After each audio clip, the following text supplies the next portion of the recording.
Mi nombre es Julio y llevo 5 años trabajando como paramédico en San Luis Potosí. Mi turno nocturno comienza a las 10 de la noche y termina cuando el sol empieza a asomarse. He atendido desde simples caídas hasta accidentes fatales que dejan imágenes que se graban en la mente para siempre. Sin embargo, lo que ocurrió aquella noche en la carretera 57 no se parece a nada que haya vivido antes, ni en este trabajo, ni en la vida misma. Eran casi las 2 de la madrugada. La ciudad estaba en silencio, salvo por el ruido ocasional de un camión cruzando las avenidas o los ladridos lejanos de perros. Una llamada llegó al centro de operaciones informando sobre un accidente vial a la altura de un tramo conocido por su peligrosidad, curvas cerradas, poca iluminación y una densa neblina que a menudo se posa ahí, como una cortina pesada. Nos subimos a la ambulancia, mi compañero Raúl y yo, y nos dirigimos al lugar. A lo lejos, las luces de emergencia de otros vehículos comenzaron a hacerse visibles, intermitentes entre la neblina. Al aproximarnos, distinguimos un coche destrozado al lado de la carretera, volcado, con el techo aplastado contra el asfalto. Al frenar, algo que no estaba en el reporte captó nuestra atención de inmediato, un hombre de pie, tambaleándose junto al auto. Estaba cubierto de sangre desde la cabeza hasta los pies, con la ropa rasgada y el rostro apenas visible bajo una capa de mugre y heridas abiertas. Levantó una mano, pidiendo ayuda. Sin pensarlo 2 veces, Raúl y yo saltamos de la ambulancia. Me acerqué rápidamente al hombre, quien parecía estar al borde del colapso. No decía nada, solo respiraba con dificultad.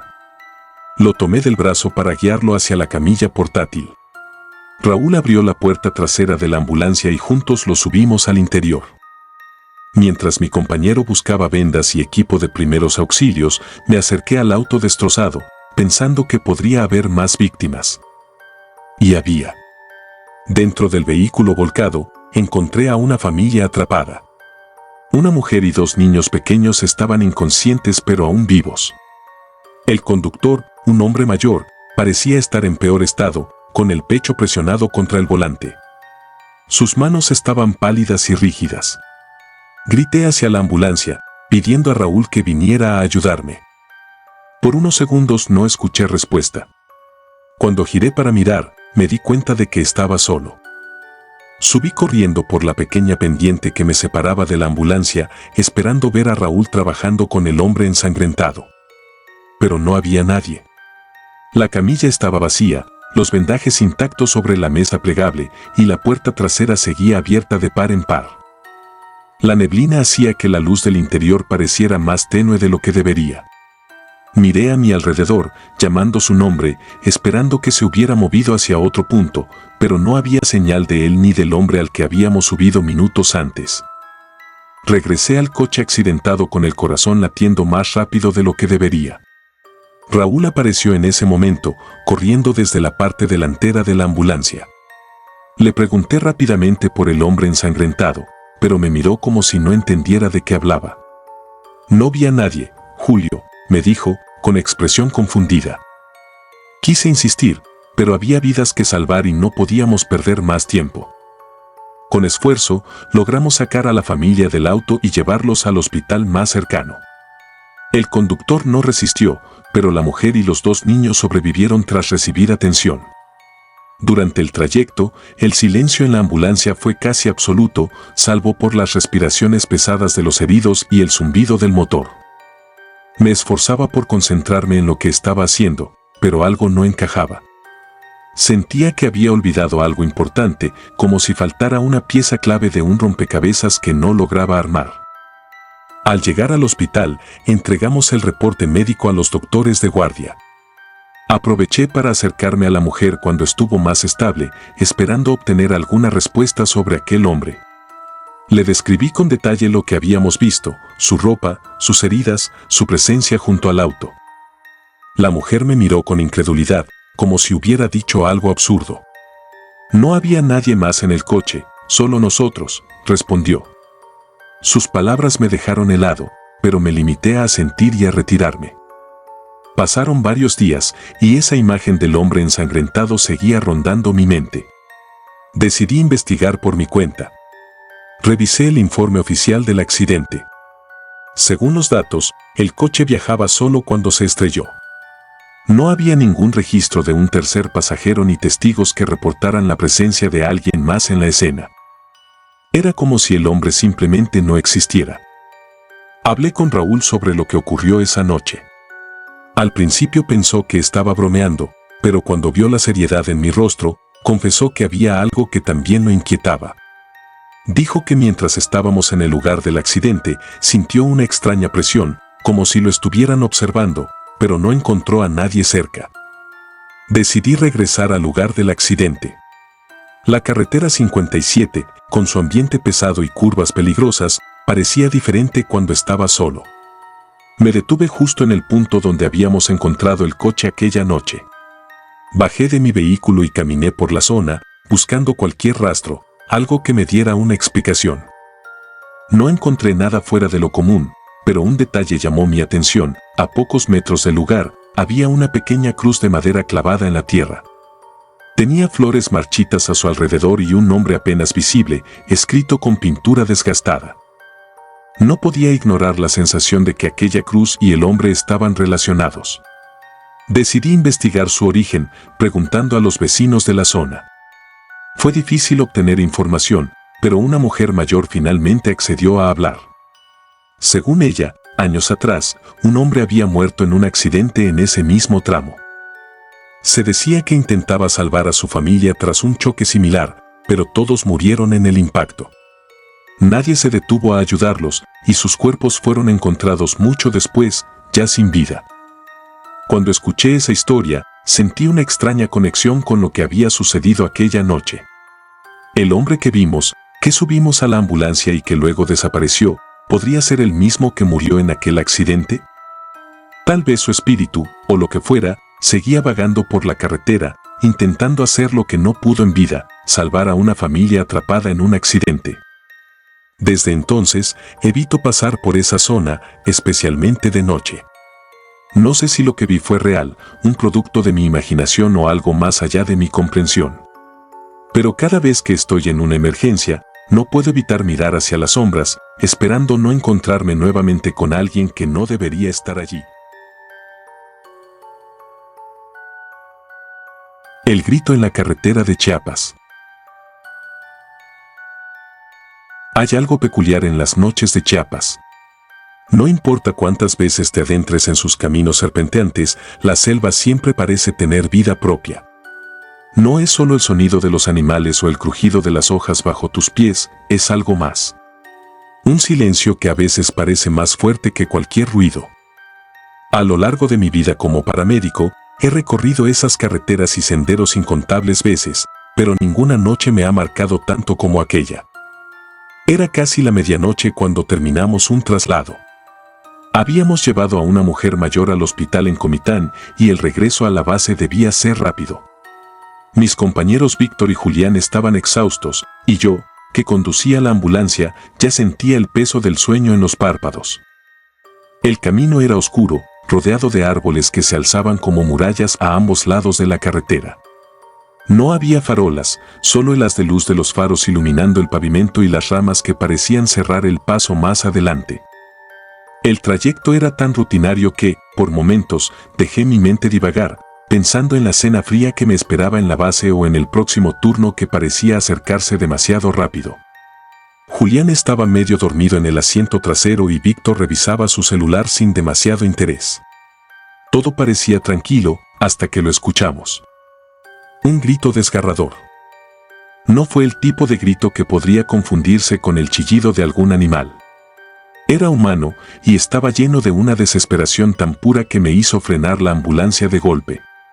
Los tres nos miramos al instante, cada uno tratando de confirmar que no había sido producto de nuestra imaginación.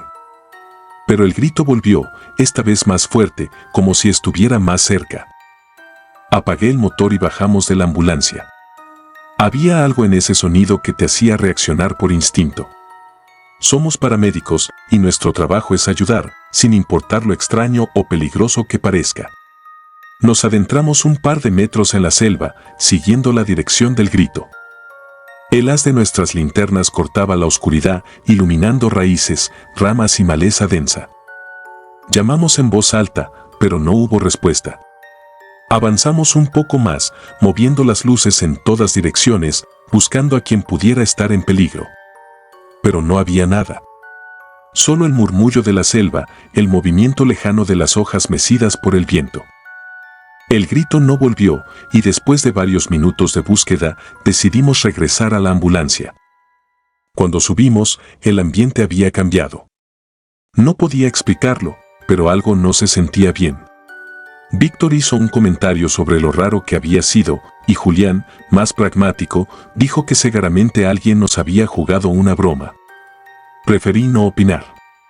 Arranqué el motor y retomamos el camino. No habían pasado ni 5 minutos cuando lo vi. A través del retrovisor, algo se movía detrás de la ambulancia. Al principio pensé que era un reflejo de las luces, pero la figura era demasiado clara. Blanca, etérea, y lo más extraño, se movía rápido, más rápido de lo que cualquier persona podría correr. Por instinto, aceleré, intentando dejar atrás lo que fuera que estaba siguiéndonos. No dije nada a mis compañeros, esperando que fuera mi imaginación jugando conmigo, pero entonces Julián, que estaba mirando por la ventana trasera, se levantó de golpe, agarrando el respaldo del asiento delantero. No tuvo que decir nada, su expresión lo decía todo. Víctor se giró también, y ambos quedaron en silencio. No era mi imaginación. Algo estaba ahí, persiguiendo la ambulancia. La figura no tenía rostro. Era como una silueta borrosa, cubierta de un velo blanco que flotaba detrás de nosotros como si no tocara el suelo. Pero lo más perturbador era cómo se movía, no corría, no caminaba, simplemente parecía deslizarse, cada vez más rápido, acercándose poco a poco. Aceleré tanto como pude, sintiendo como el motor de la ambulancia rugía en la oscuridad. Las ramas de los árboles pasaban tan rápido que parecían formar un túnel de sombras y la carretera se hacía interminable. Podía sentir mi corazón latiendo con fuerza, las manos aferradas al volante, mientras miraba constantemente el retrovisor, esperando que la figura desapareciera. Pero no lo hizo. De repente, la figura se desvaneció. Fue como si nunca hubiera estado ahí. El retrovisor mostró solo la carretera vacía detrás de nosotros, y el sonido del motor fue lo único que rompió el silencio que había caído de golpe. Nadie dijo nada durante el resto del camino. Llegamos a la base, y todos bajamos en silencio. Ni siquiera hicimos el reporte de rutina. Nos miramos entre nosotros, esperando que alguien mencionara lo ocurrido, pero las palabras no salieron. Era como si, al no hablar de ello, pudiéramos convencer a nuestras mentes de que no había pasado. Esa noche no pude dormir. Cada vez que cerraba los ojos, veía la figura blanca persiguiendo la ambulancia. Traté de convencerme de que fue una ilusión, el cansancio o incluso un truco de luces causado por el movimiento de los faros. Pero sabía que no era eso. Lo había visto demasiado claro, y mis compañeros también. A la mañana siguiente, mientras revisábamos la ambulancia, encontramos algo que nos hizo cuestionar aún más lo que había pasado. En la parte trasera, donde el parachoques se había cubierto de polvo durante el trayecto, había marcas. No eran huellas, ni algo que pareciera hecho por una persona o un animal. Eran como líneas, dibujos desordenados que parecían trazados con dedos delgados. Julián fue el primero en notarlo, pero ninguno de nosotros quiso hablar de ello. Limpiamos las marcas en silencio y seguimos con nuestra rutina. Sin embargo, desde entonces, esa carretera no ha vuelto a ser la misma para mí. A veces, cuando paso por esa zona de noche, reduzco la velocidad y miro hacia los lados, esperando no volver a escuchar ese grito, ni a ver esa figura corriendo detrás de mí. Pero en el fondo, sé que está ahí, esperando que alguien más cometa el mismo error que nosotros. Porque hay cosas en la selva que no quieren ser encontradas, y nosotros, esa noche, fuimos lo suficientemente insensatos como para responder a su llamado. El hombre que nunca llegó al hospital. Trabajar en emergencias es como caminar en una cuerda floja. A veces, las noches son lentas y monótonas, casi aburridas, y otras, todo sucede a una velocidad que te deja sin aliento. Pero hay noches que no encajan en ninguna de esas categorías, noches en las que lo que ocurre no tiene explicación, noches que te persiguen como un recuerdo que nunca se desdibuja. Lo que sucedió en Guadalajara en 2010 es una de esas historias. Era el turno nocturno, como cualquier otro. Mi compañero Andrés y yo habíamos salido temprano de la base para atender un par de incidentes menores, y todo parecía indicar que sería una noche tranquila. Las calles estaban desiertas, con solo unas pocas luces encendidas en las casas y el zumbido lejano de algún camión pasando por la autopista. El calor de la noche aún se sentía en el aire y estábamos estacionados en una gasolinera cuando llegó la llamada. Un tiroteo en un barrio al norte de la ciudad había dejado varios heridos. No teníamos muchos detalles, solo una dirección y una descripción rápida de la situación. Sabíamos que íbamos a encontrar algo complicado. Esas llamadas siempre lo eran. Andrés aceleró y yo revisé el equipo mientras nos acercábamos. La tensión era palpable, pero nada me preparó para lo que encontramos al llegar. El lugar estaba casi desierto. Solo quedaban algunas patrullas con las luces encendidas y manchas de sangre que marcaban lo que había sucedido minutos antes. Nos señalaron hacia una esquina donde un hombre estaba tirado, con heridas evidentes en el abdomen y el pecho. La sangre empapaba su camisa y su respiración era superficial, pero estaba consciente. Cuando nos acercamos, movió la cabeza débilmente, como si quisiera hablar. Lo colocamos en la camilla rápidamente y lo subimos a la ambulancia.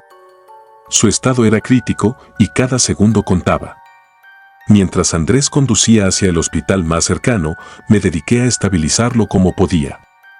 Pero lo que más me llamó la atención fue que, a pesar de su condición, el hombre seguía hablando. Con una voz apenas audible, comenzó a mencionar a su esposa y a sus hijos.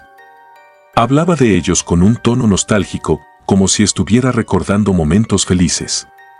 Describía su casa, las cosas que amaba de su familia, cómo le gustaba pasar los domingos con ellos. Por momentos, parecía ignorar completamente la gravedad de sus heridas, como si estuviera enfocado únicamente en esos recuerdos.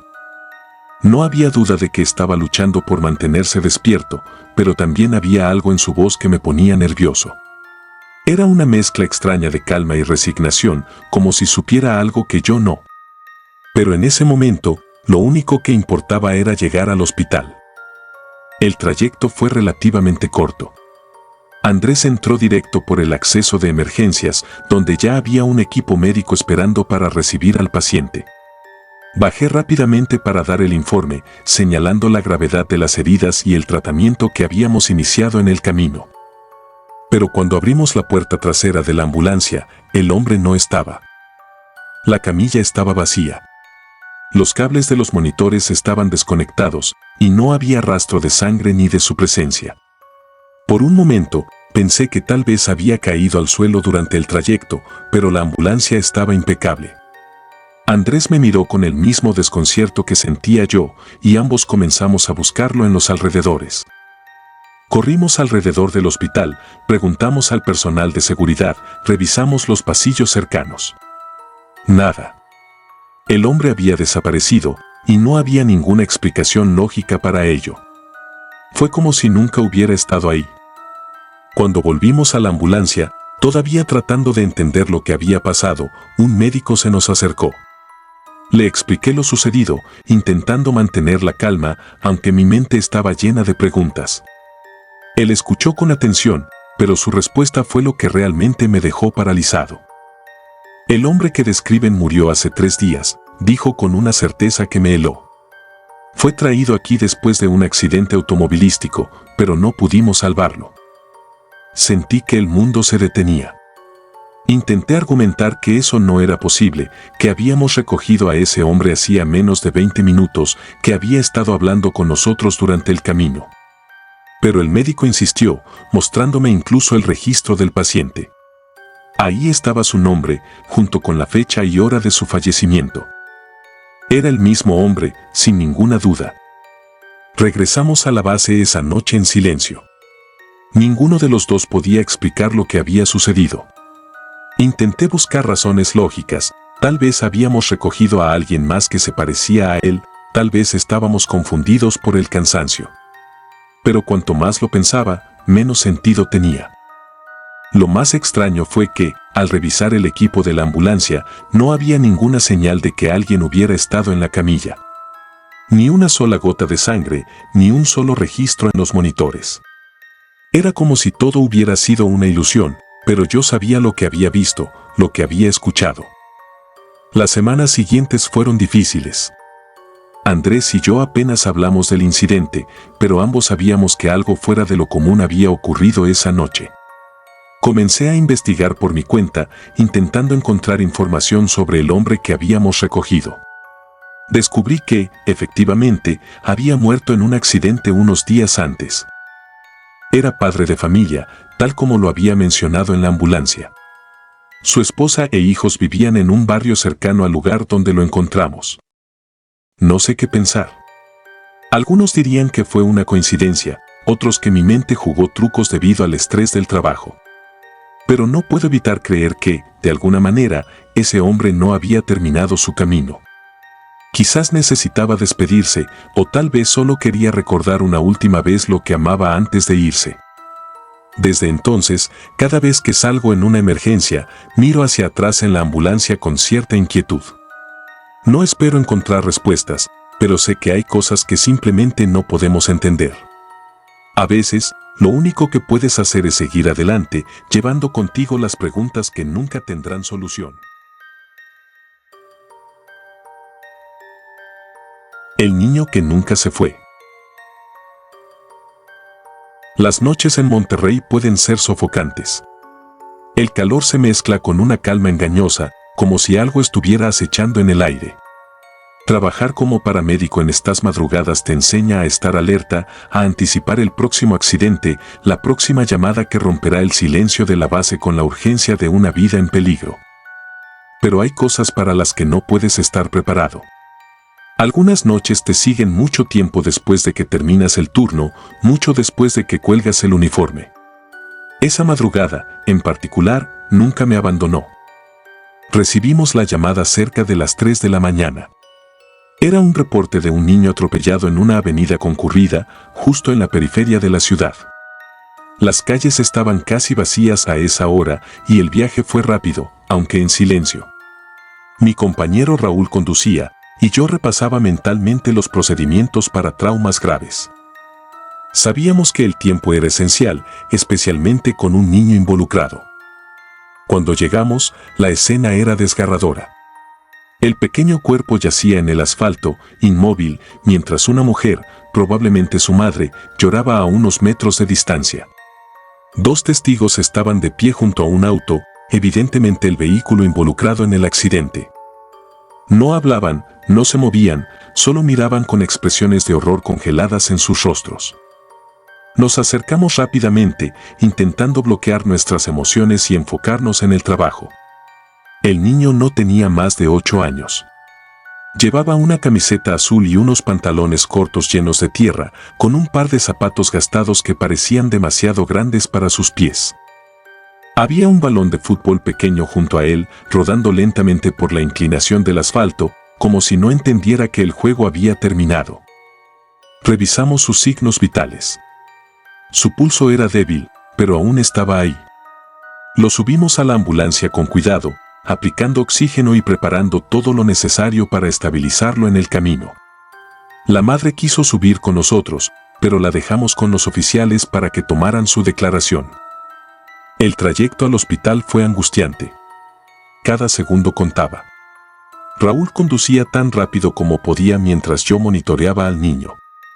Su estado empeoraba rápidamente y pese a todos nuestros esfuerzos, lo perdimos justo antes de llegar al hospital. Me quedé mirando los monitores en silencio, incapaz de procesar lo que acababa de suceder. A veces, haces todo lo posible, todo lo que sabes, y aún así no es suficiente. Esa noche, cuando regresamos a la base, nadie dijo nada. Estábamos acostumbrados a lidiar con la muerte, pero algo en ese caso se sentía diferente. Tal vez era la juventud del niño, o la forma en que su balón quedó rodando en la calle, como una pieza fuera de lugar en un rompecabezas incompleto. Solo queríamos descansar, olvidar por unas horas lo que había sucedido. Pero no fue tan fácil. La primera señal llegó 2 noches después. Estaba de guardia, revisando el equipo en la ambulancia, cuando escuché algo que no debería estar ahí. Fueron pasos. Pasos ligeros, pequeños, como si alguien estuviera caminando por el pasillo principal de la base. Pensé que era Raúl o alguno de los compañeros que se movía por la zona, pero cuando salí a revisar, el pasillo estaba vacío. No le di importancia. Las bases de la Cruz Roja suelen ser lugares viejos, llenos de ruidos por las tuberías y las estructuras. Me convencí de que era solo mi imaginación, que estaba cansado y que mi mente jugaba trucos. Sin embargo, los pasos se repitieron la noche siguiente. Esta vez fueron más claros, moviéndose desde la sala de descanso hasta el garaje donde se estacionaba la ambulancia. No dije nada a mis compañeros. No quería parecer paranoico y aún trataba de racionalizarlo. Pero todo cambió cuando una noche, mientras limpiábamos la ambulancia después de un servicio, vi algo que me hizo cuestionar mi cordura. El balón del niño, el mismo que recogimos junto a su cuerpo, rodó desde un rincón del garaje hacia donde yo estaba parado. Lo habíamos dejado en la ambulancia aquella madrugada, junto con otras pertenencias, pero nadie sabía dónde había terminado después. Al principio pensé que alguien más lo había colocado ahí, como un mal chiste, pero cuando levanté la mirada, no había nadie. Desde ese momento, las cosas comenzaron a intensificarse. Otros compañeros empezaron a notar lo mismo. Cosas moviéndose sin explicación, sonidos de pasos que iban y venían, como si alguien estuviera corriendo por los pasillos. Las luces del garaje parpadeaban con frecuencia, pero solo cuando estábamos cerca de la ambulancia que habíamos usado esa noche. Lo peor llegó una madrugada cuando todos lo vimos. Habíamos terminado un traslado y regresábamos a la base, agotados y deseando que la noche terminara. Mientras estacionábamos la ambulancia, algo llamó nuestra atención. Una figura pequeña se asomaba por una de las ventanas traseras del vehículo. Fue un momento fugaz, pero lo suficiente para que todos lo notáramos. Parecía el rostro de un niño, con ojos grandes y tristes, mirándonos desde el interior. Abrimos la ambulancia de inmediato, esperando encontrar alguna explicación lógica. Pero no había nada. Estaba vacía, tal como la habíamos dejado. Nadie dijo una palabra. Nos miramos, intentando procesar lo que acabábamos de ver. Después de eso, no pudimos evitar hablar del niño. Parecía como si aún estuviera esperando algo, como si no supiera que ya no había nada más que pudiéramos hacer por él. Su presencia era constante. Algunas noches, el balón aparecía en lugares distintos, moviéndose como si alguien lo estuviera empujando. Otras veces, los pasos se escuchaban claramente en el techo de la base, como si estuviera jugando por encima de nosotros. Con el tiempo, aprendimos a convivir con lo que estaba sucediendo. No había miedo, sino una extraña sensación de pena, como si todos supiéramos que el niño no se había ido porque no quería dejar algo atrás. Tal vez estaba esperando que alguien lo llevara de regreso a casa. No sé si alguna vez encontró lo que buscaba, pero una noche, después de semanas de actividad constante, todo simplemente paró. El balón dejó de moverse, los pasos desaparecieron y la base volvió al extraño silencio que siempre habíamos conocido. Pero, incluso ahora, cuando estoy sola en la ambulancia, no puedo evitar mirar por el retrovisor, esperando no ver esos ojos tristes observándome de nuevo. El caso del brujo muerto. Hay noches en las que el calor de Tabasco se siente como una carga que no puedes quitarte de encima. El aire es espeso, pesado, como si el mismo ambiente conspirara para hacer cada respiración más difícil. Aquella noche era así, sofocante, con un silencio inquietante que parecía extenderse por todos lados. En mi trabajo como paramédica, aprendí hace tiempo que esas noches son las peores. Algo en ellas siempre termina saliendo mal. Era cerca de la medianoche cuando recibimos el llamado.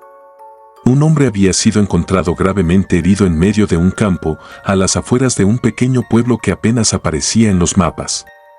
La descripción que nos dieron era confusa, alguien lo había visto desplomarse cerca de un camino rural y, al parecer, estaba perdiendo mucha sangre. Sin dudarlo, mi compañero Manuel y yo tomamos el equipo, subimos a la ambulancia y salimos hacia el lugar indicado. El camino era complicado. Los ruidos del motor se mezclaban con el canto de los grillos y el crujido de las ramas bajo las ruedas. No había luces, solo la tenue iluminación de nuestros faros cortando la oscuridad. Finalmente, después de varios kilómetros, lo vimos. Estaba tirado entre la maleza, a unos metros de un árbol enorme. Incluso bajo la luz limitada, era evidente que estaba en mal estado. Bajamos rápidamente y nos acercamos. El hombre estaba pálido, con ropa desgarrada y cubierto de sangre seca y tierra. Tenía cortes profundos en los brazos y las piernas, pero lo más extraño era la expresión en su rostro. Sus ojos estaban abiertos, pero su mirada no parecía enfocarse en nada. Había algo en el que me puso nerviosa, pero no era momento de cuestionar. Lo colocamos con cuidado en la camilla portátil y lo llevamos a la ambulancia. Mientras lo levantábamos, noté que llevaba una bolsa pequeña colgada al cuello. Era de cuero viejo, manchada y desgastada, como si hubiera pasado por demasiadas manos durante muchos años. Cuando lo acomodamos en la ambulancia, lo único que dijo, en un tono apenas audible, fue: «No toquen mi bolsa». Su voz era débil, pero había algo en ella que me incomodó profundamente. El trayecto al hospital comenzó de manera tensa. Manuel conducía mientras yo me quedaba atrás, revisando al hombre y tratando de detener el sangrado. No hablaba más, solo respiraba con dificultad y de vez en cuando movía los dedos como si intentara aferrarse a algo invisible.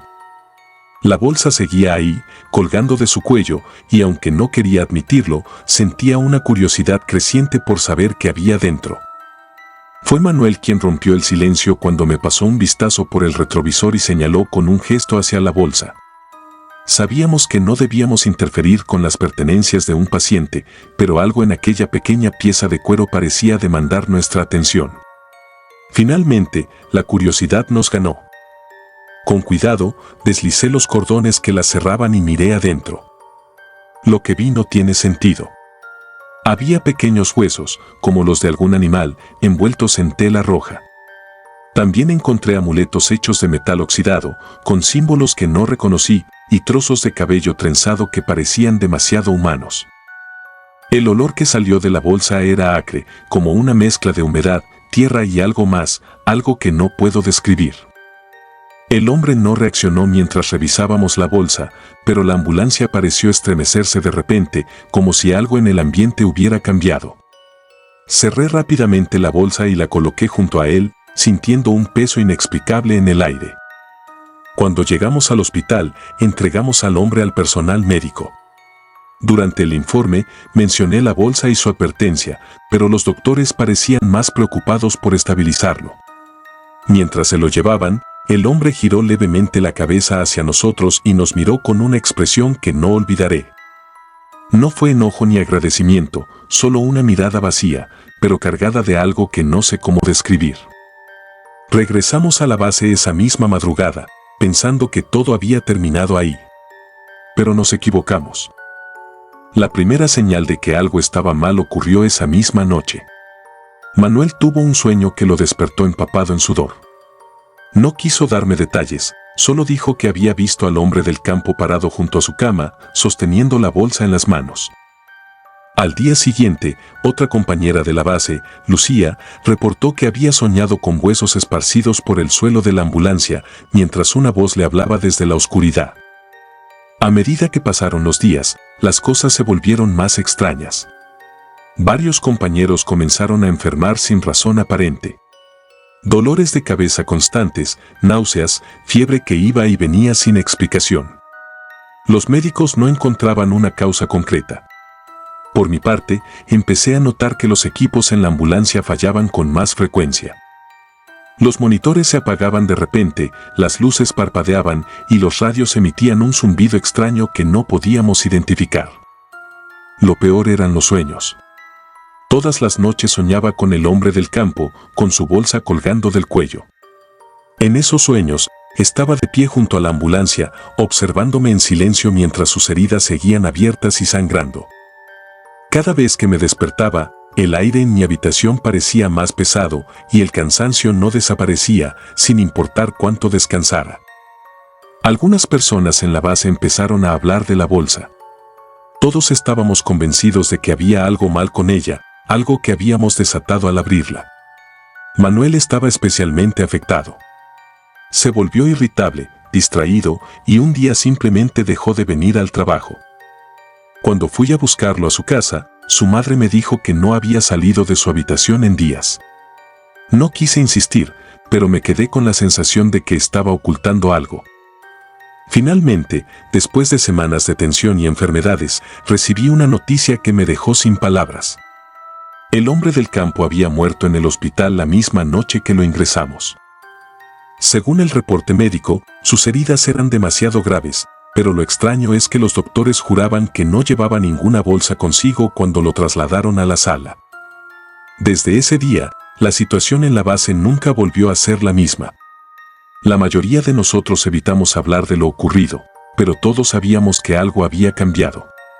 Los sueños continuaron, y aunque traté de ignorarlos, todavía puedo sentir la presencia de esa bolsa, como si me hubiera marcado de alguna manera. No sé qué era realmente lo que llevábamos en la ambulancia aquella noche, pero sé que no era algo normal. Había algo en esa bolsa que nunca debimos tocar, algo que nunca debió haber salido del lugar al que pertenecía. Ahora, cada vez que escucho el sonido de la sirena, no puedo evitar pensar en el hombre del campo, en los huesos y amuletos, y en el peso de un secreto que jamás debería haber sido descubierto.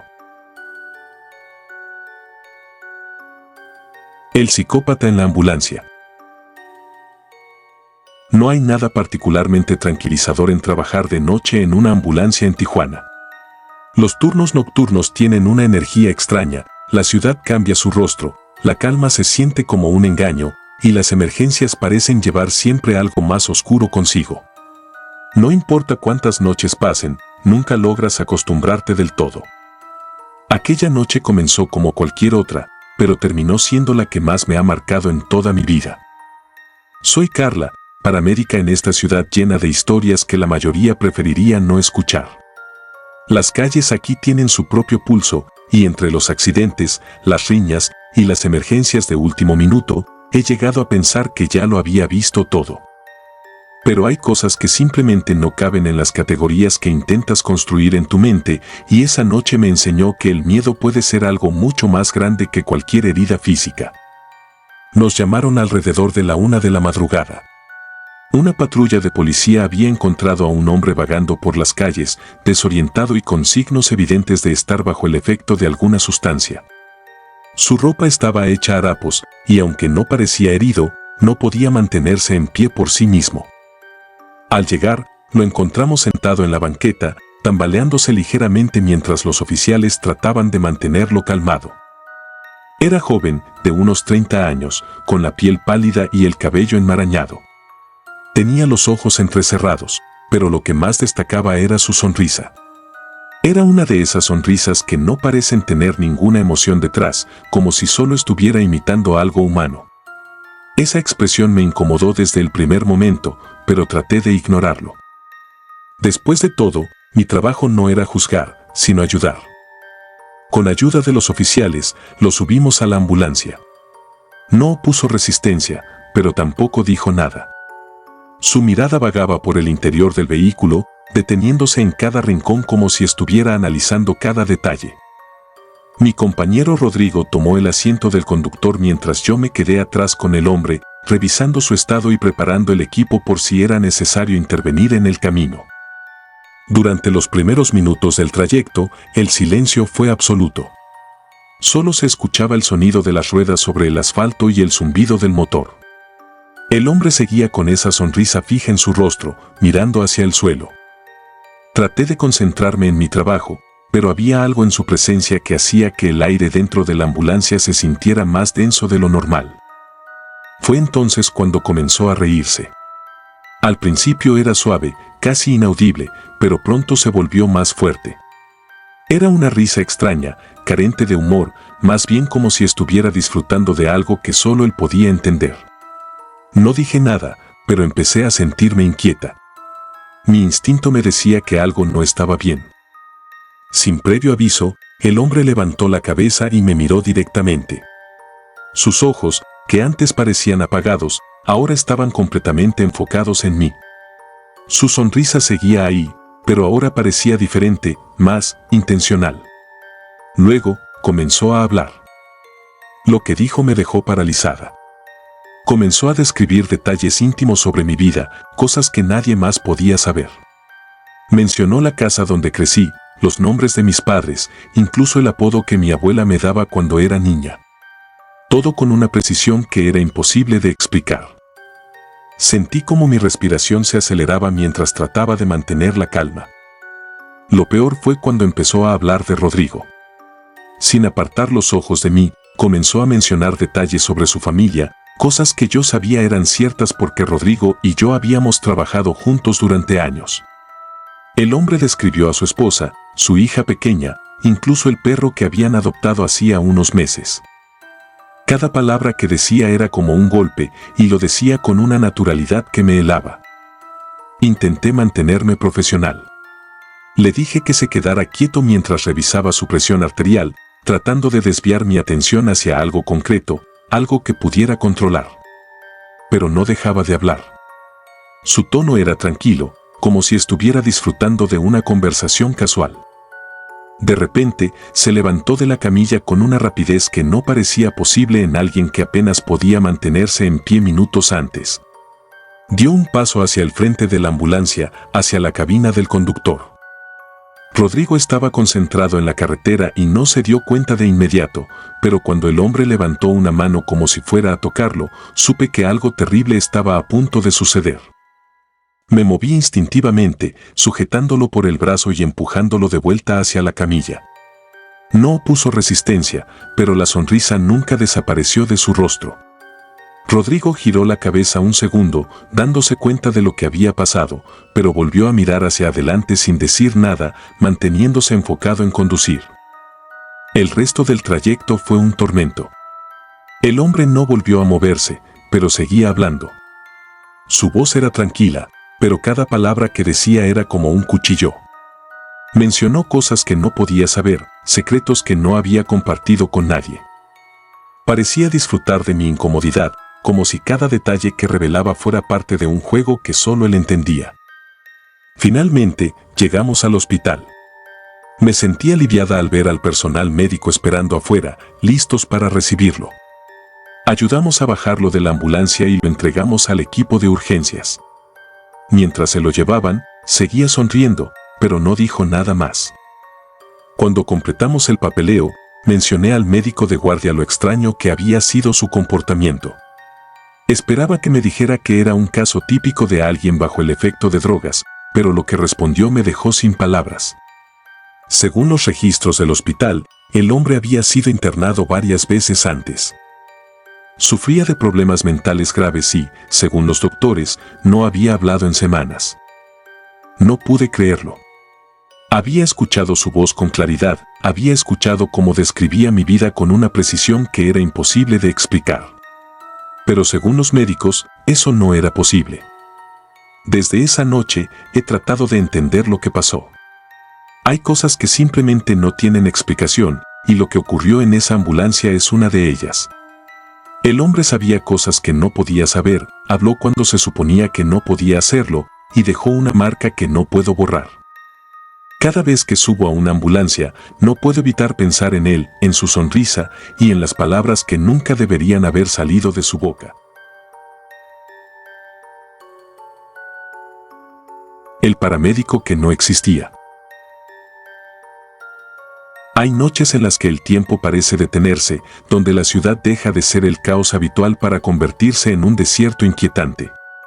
Si vives en Ciudad de México, sabes que el ruido nunca se apaga, pero en las madrugadas hay un tipo de calma que no inspira tranquilidad, sino tensión. Es como si algo se escondiera detrás de cada esquina, esperando el momento para revelarse. Aquella noche fue así, extraña desde el principio. Y lo que viví sigue atormentándome hasta hoy, porque no importa cuántas veces trate de explicarlo, nunca puedo darle sentido. Era una noche como cualquier otra. Estaba en la base, revisando el equipo de la ambulancia mientras mi compañero Gabriel hacía lo mismo. Las emergencias habían sido pocas ese día, algo raro considerando el ritmo de la ciudad. Estábamos tranquilos, incluso aburridos, cuando un reporte interrumpió la rutina. Era un accidente múltiple en una de las avenidas principales. Una moto y un taxi habían colisionado y parecía haber heridos graves. Sin pensarlo dos veces, subimos a la ambulancia y nos dirigimos al lugar. El tráfico a esa hora era mínimo y llegamos rápido. La escena era un caos. El taxi tenía el frente completamente destruido, mientras que la moto estaba partida en dos, como si hubiera sido aplastada. Varias personas estaban alrededor, algunas intentando ayudar, otras simplemente observando. Había 3 heridos, el motociclista, el conductor del taxi y un pasajero. Todos en condiciones críticas. Gabriel y yo sabíamos que sería una de esas noches complicadas. Lo que me sorprendió fue ver que ya había alguien trabajando en la escena cuando llegamos. Un hombre con uniforme de paramédico estaba agachado junto al motociclista, revisando sus heridas con una calma y habilidad que parecían de alguien con experiencia.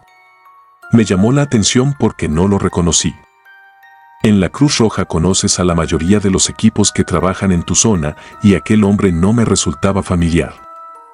Se presentó como Fernando, un paramédico nuevo que había sido asignado recientemente a nuestra base. Dijo que estaba de apoyo esa noche y que había llegado antes que nosotros porque estaba cerca del lugar del accidente. No lo cuestioné. Era común que los equipos se reforzaran con personal temporal, especialmente en una ciudad tan grande como esta. Además, su forma de actuar era profesional. Se movía con rapidez, sabía exactamente qué hacer y parecía estar completamente al mando. Fernando nos ayudó a estabilizar a los heridos. Trabajó junto a Gabriel para colocar al motociclista en la camilla mientras yo me encargaba del conductor del taxi. Fue un trabajo complicado. Las heridas eran graves y el tiempo era crucial. Durante todo el proceso, Fernando parecía estar un paso adelante de todos nosotros. Era como si supiera lo que íbamos a necesitar antes de que lo pidiéramos. Finalmente, logramos subir a los 3 heridos a las ambulancias. Fernando se ofreció a acompañar al motociclista en nuestra unidad para monitorearlo durante el trayecto al hospital. Yo acepté, agradecido por su ayuda. Durante el camino, se mantuvo concentrado en el paciente, revisando sus signos vitales y aplicando las maniobras necesarias para mantenerlo estable. No había dudas de que era un profesional. Cuando llegamos al hospital, entregamos a los heridos al personal médico. Mientras Gabriel y yo completábamos el papeleo, busqué a Fernando para agradecerle por su apoyo. Pero no lo encontré. Pensé que quizás había decidido quedarse con el motociclista para informar a los doctores sobre su estado, así que no le di demasiada importancia. Terminamos nuestro turno poco después y regresamos a la base. A la mañana siguiente, durante el cambio de guardia, mencioné a Fernando frente a otros compañeros. Les conté lo eficiente que había sido y cómo nos había ayudado en la emergencia. Mi comentario fue recibido con miradas de confusión. Nadie parecía saber de quién estaba hablando. Pensé que tal vez era porque Fernando era nuevo y aún no lo conocían, así que insistí. Describí su aspecto, su actitud, incluso su forma de trabajar. Pero nadie lo reconoció. Intrigado, decidí revisar la lista del personal asignado a nuestra base. Busqué su nombre, pero no aparecía. Revisé los turnos anteriores, los registros de refuerzos, cualquier documento que pudiera darme una pista de quién era. Nada. Fernando no existía en nuestros registros. Esa fue la primera vez que sentí una verdadera incomodidad. Gabriel también recordaba a Fernando, al igual que los testigos del accidente. Pero fuera de eso, no había evidencia de que alguna vez hubiera estado ahí. Ni siquiera los médicos del hospital recordaban haberlo visto, a pesar de que trabajó directamente con el motociclista durante el traslado. No podía dejarlo pasar. Decidí investigar por mi cuenta, revisando los reportes del accidente. Busqué en cámaras de seguridad cercanas, esperando encontrar algún video que mostrara su llegada al lugar o su interacción con nosotros. Lo que encontré me dejó helado. En las grabaciones se veía claramente la ambulancia llegando a la escena. Gabriel y yo bajamos y comenzamos a trabajar con los heridos. Pero Fernando no estaba. En ningún momento apareció en el video. No había nadie más trabajando con nosotros, solo nosotros dos. Sin embargo, podía recordar cada detalle de su rostro, su voz, la manera en que nos ayudó esa noche. Era imposible que todo hubiera sido producto de mi imaginación, especialmente porque Gabriel también lo recordaba. Desde entonces, he tratado de encontrar alguna explicación lógica. Tal vez fue un error en mi percepción, tal vez el estrés de la noche me jugó una mala pasada. Pero cada vez que pienso en los detalles, en la forma tan precisa en que Fernando actuó, sé que no puede ser tan simple. Lo más inquietante es que no es la primera vez que escucho historias similares. Otros compañeros han contado experiencias de ayuda misteriosa durante emergencias, de personas que aparecen de la nada para luego desaparecer sin dejar rastro. No sé qué o quién era Fernando. No sé si fue un espíritu, una alucinación o algo que simplemente no puedo comprender. Pero sé que estuvo ahí. Sé que ayudó. Y sé que nunca volveré a verlo. La carretera maldita de Durango. Cuando acepté trabajar como paramédica en Durango, pensé que estaba preparada para cualquier situación. Me entrenaron para mantener la calma ante el caos, para ser lógica en los momentos de crisis y dejar a un lado las emociones cuando estuviera cara a cara con el sufrimiento humano. Sin embargo, hay cosas que ningún entrenamiento puede prepararte para enfrentar. Lo que viví en aquella carretera maldita no tiene explicación lógica y a veces desearía poder borrarlo de mi memoria. Esa noche comenzó como cualquier otra. Mi turno arrancó a las 10 en punto, con la rutina de siempre, revisar el equipo de la ambulancia, organizar los suministros y esperar el llamado que rompería la calma. El reloj marcaba las 11:40 cuando la radio se encendió con un reporte de accidente en la carretera que lleva hacia Nombre de Dios, un tramo conocido por ser escenario de tragedias. Lo llaman la carretera del olvido, un apodo que al principio me parecía exagerado, pero que ahora entiendo a la perfección. Cuando mi compañero David y yo llegamos al lugar, la escena era un desastre. Un auto estaba destrozado al pie de una pendiente, su chasis aplastado como si hubiera sido golpeado por una fuerza invisible. Las luces traseras parpadeaban débilmente y el olor a combustible y metal quemado impregnaba el aire. Apenas nos estacionamos, vimos a una mujer de cabello largo y oscuro, parada al lado del auto. Estaba llorando con tal intensidad que parecía que el dolor la desgarraba desde lo más profundo. Nos acercamos de inmediato y aunque no suelo dejarme llevar por las emociones en este trabajo, había algo en su rostro que me provocó un nudo en el estómago. Su mirada era una mezcla de desesperación y vacío, como si toda la esperanza hubiera sido arrancada de su vida en un solo instante. Señaló hacia el auto y balbuceó que su esposo estaba atrapado dentro. Sin perder tiempo, nos dividimos las tareas. David se encargó de asegurarse de que el vehículo no representara un peligro inmediato, mientras yo me acercaba para verificar al hombre atrapado. El cuerpo del conductor estaba encajado entre el volante y el asiento, inconsciente pero vivo. Sus heridas eran graves, pero no imposibles de tratar. Mientras trabajábamos para liberarlo, la mujer continuaba llorando a unos metros de distancia. Por un momento, me permití sentir alivio. A pesar de las circunstancias, parecía que podríamos salvar una vida. Finalmente, logramos liberar al hombre del auto y lo subimos a la camilla para transportarlo a la ambulancia. Antes de irnos, giré para buscar a la mujer, con la intención de decirle que lleváramos a su esposo al hospital, pero no estaba. Llamé a David y le pregunté si la había visto. Me dijo que no, que había estado ocupado asegurando el área. Miramos alrededor, iluminando la carretera y los matorrales con nuestras linternas, pero no había rastro de ella. Era como si nunca hubiera estado ahí.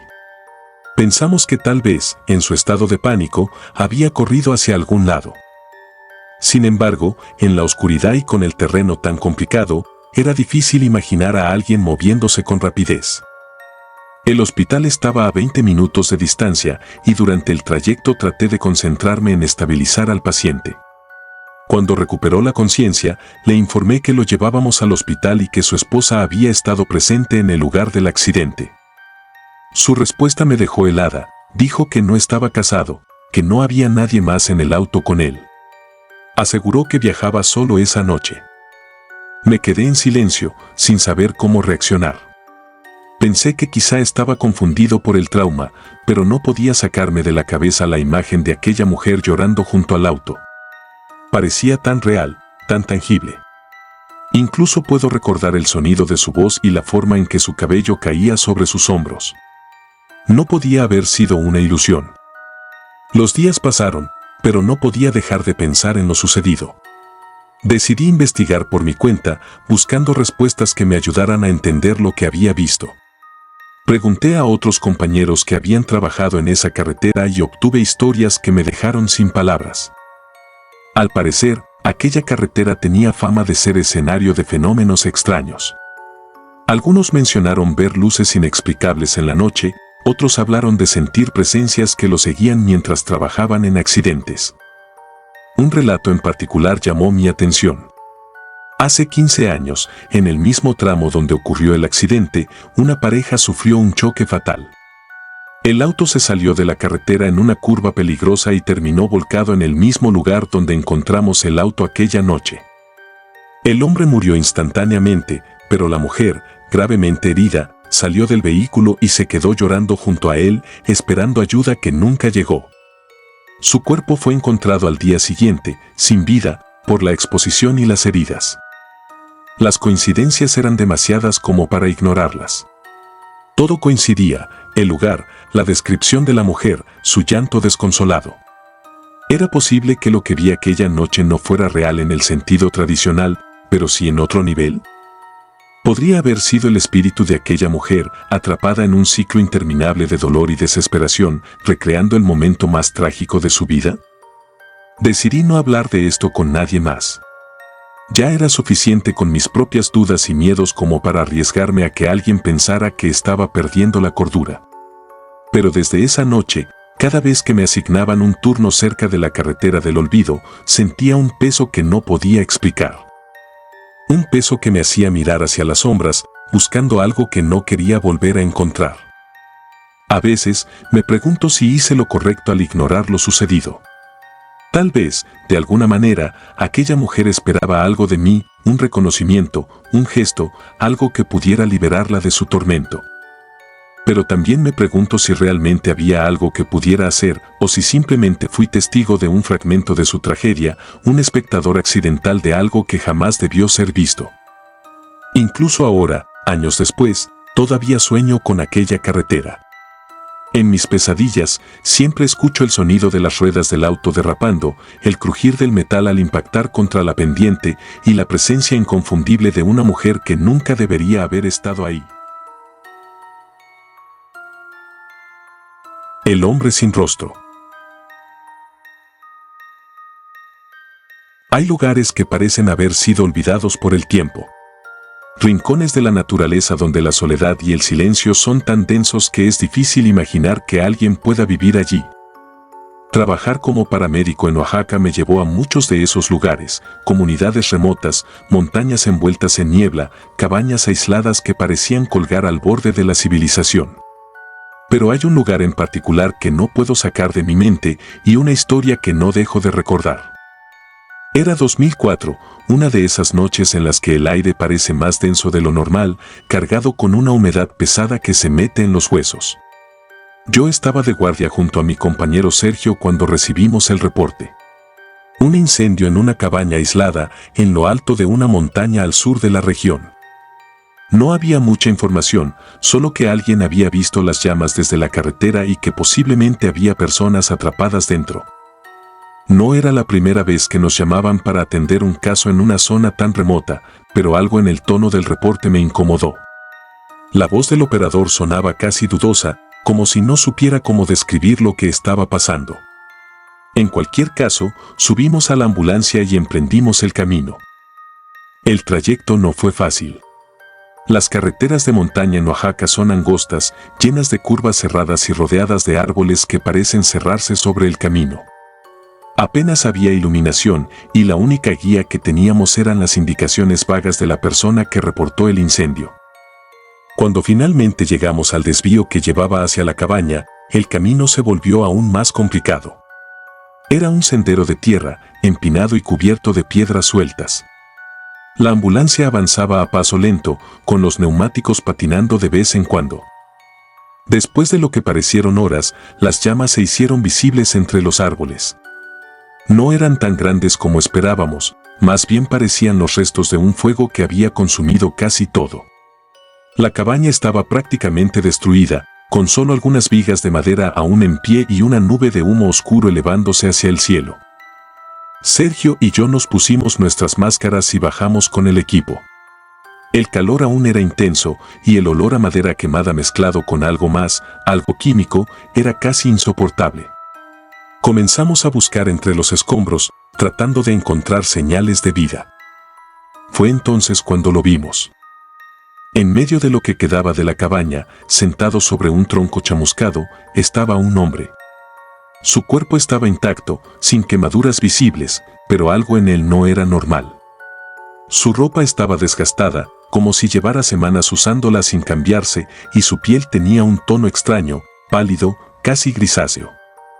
Pero lo más inquietante era su rostro, o más bien, la ausencia de él. No tenía rasgos. Donde deberían estar sus ojos, nariz y boca, solo había una superficie borrosa, como si alguien hubiera intentado dibujar su cara y luego la hubiera borrado con un trazo errático. Sin embargo, era imposible no sentir que nos estaba mirando. Había algo en su postura, en la inclinación de su cabeza, que daba la sensación de que sus ojos invisibles estaban fijos en nosotros. Sergio y yo nos quedamos paralizados por un momento. No sabíamos qué hacer. Finalmente, reaccionamos y nos acercamos con la camilla. Le hablamos, intentando explicarle que íbamos a ayudarlo, pero no respondió. No emitió ningún sonido, no se movió. Solo se quedó ahí, observándonos. Cuando intentamos levantarlo, sentí un frío inusual en la piel, como si el aire a su alrededor estuviera a una temperatura diferente. Apenas lo tocamos, sucedió algo que nunca podré olvidar. En un parpadeo, el hombre simplemente desapareció. No se levantó ni corrió, no se desvaneció lentamente. Fue como si nunca hubiera estado ahí. Nos quedamos mirando el espacio vacío donde había estado sentado, incapaces de procesar lo que acababa de ocurrir. Revisamos el área una y otra vez, buscando algún rastro, alguna explicación. No había nada. Finalmente, decidimos regresar a la ambulancia. Ninguno de los dos dijo una palabra en el camino de vuelta. El silencio en el vehículo era pesado, cargado con preguntas que ninguno de los dos sabía cómo formular. Cuando llegamos a la base, hicimos el reporte del incendio, pero omitimos mencionar al hombre. ¿Qué podíamos decir? Nadie iba a creernos. Durante la semana siguiente, intenté seguir con mi rutina, pero algo en mí había cambiado. No podía sacarme de la cabeza la imagen del hombre sin rostro, la forma en que simplemente desapareció frente a nosotros. Pensé que tal vez había imaginado todo, que el cansancio y el estrés me habían jugado una mala pasada. Pero entonces llegó otro reporte. Un equipo diferente había sido enviado a la misma zona tras un llamado sobre ruidos extraños en el área del incendio. Cuando regresaron, parecían perturbados. Uno de ellos, un paramédico veterano llamado Esteban, mencionó haber visto a un hombre extraño entre los árboles. Lo describió exactamente como lo habíamos visto nosotros, pálido, con ropa vieja y un rostro borroso que parecía estar observándolo todo. Esta vez, decidí hablar. Le conté a Esteban lo que había pasado la semana anterior. Al principio, pensé que me iba a decir que estaba loco, pero en lugar de eso, asintió en silencio. Me dijo que esa no era la primera vez que alguien reportaba algo extraño en esa zona. Según los rumores locales, la cabaña había pertenecido a un hombre que practicaba cosas prohibidas. Nadie sabía exactamente qué había hecho, pero se decía que había desaparecido años atrás, dejando la cabaña abandonada. Desde entonces, evito esa carretera. No puedo explicar lo que vi, pero sé que no era algo natural.